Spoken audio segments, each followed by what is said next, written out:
Assalamualaikum warahmatullahi wabarakatuh. Nana, ketemu lagi bersama Bu Erna. Hari ini kita akan belajar tentang seputar berita. Jadi bagaimana kita akan menyusun sebuah berita, kemudian bagaimana cara kita membaca sebuah berita. Yuk, kita belajar sama-sama. Baik, Nana, hari ini kita belajar seputar berita. Oke. Apa yang dimaksud dengan berita? Berita adalah segala peristiwa yang terjadi di dunia. Sebuah berita biasanya disebarkan melalui berbagai media massa, seperti koran, majalah, radio, televisi, internet, ataupun media lainnya. Nana, ciri-ciri berita diantaranya sebagai berikut. Satu, menyampaikan informasi aktual atau terbaru dan bersifat umum. Yang kedua, berdasarkan fakta. Fakta itu kejadian yang sesungguhnya. Yang ketiga, menggunakan bahasa baku. Bahasa yang digunakan dalam keadaan formal, bukan bahasa dalam pergaulan. Yang keempat, fokus pada peristiwa atau kejadian yang terjadi saat ini. Yang kelima, menggunakan kalimat pemberitahuan atau kalimat informasi. Yang keenam, menggunakan kalimat langsung dan tidak langsung. Dan yang terakhir, terdapat penjelasan waktu dan tempat berlangsungnya peristiwa atau berita itu terjadi. Nah, struktur berita meliputi bagian-bagian apa saja yang dianggap penting dari berita tersebut. Bagian itu harus mengandung unsur 5W dan 1H, yaitu mencakup apa berita yang disajikan, siapa yang ada dalam berita itu, di mana kejadiannya, bagaimana peristiwanya, dan kapan terjadinya berita tersebut. Kemudian, apa saja langkah-langkah saat kita membuat berita? Yang pertama, menentukan sumber beritanya. Yang kedua, mendatangi lokasi atau sumber berita yang akan kita jadikan bahan untuk berita. Yang ketiga, mencatat fakta-fakta yang terjadi di dalam berita yang meliputi adik simba.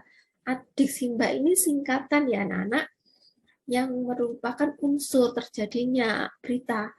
Nah, adik simba ini meliputi A-nya apa, beritanya apa, tentang apa, di mana kejadiannya, akannya kapan terjadi beritanya, siapa saja yang ada dalam berita tersebut, terus mengapa sampai terjadi peristiwa itu, dan bagaimana peristiwa itu bisa terjadi. Kemudian, langkah yang terakhir adalah mengembangkan kerangka menjadi teks berita yang utuh. Nah, sebelum dibacakan atau ditulis, biasanya berita itu akan menjadi utuh ketika semua unsur-unsurnya terpenuhi, yaitu ada apa, di mana, kapan, siapa, mengapa, dan bagaimana. Nah, anak-anak, sekarang kita saksikan contoh pembacaan berita berikut ini ya. Selamat pagi pemirsa, Spega News hadir menjumpai Anda dengan berita-berita teraktual, akurat dan terpercaya bersama saya, Dia Suraya. Sebaran kasus COVID-19 varian Delta di Kalimantan Timur melonjak hingga 6 kali lipat dalam kurun waktu 4 hari.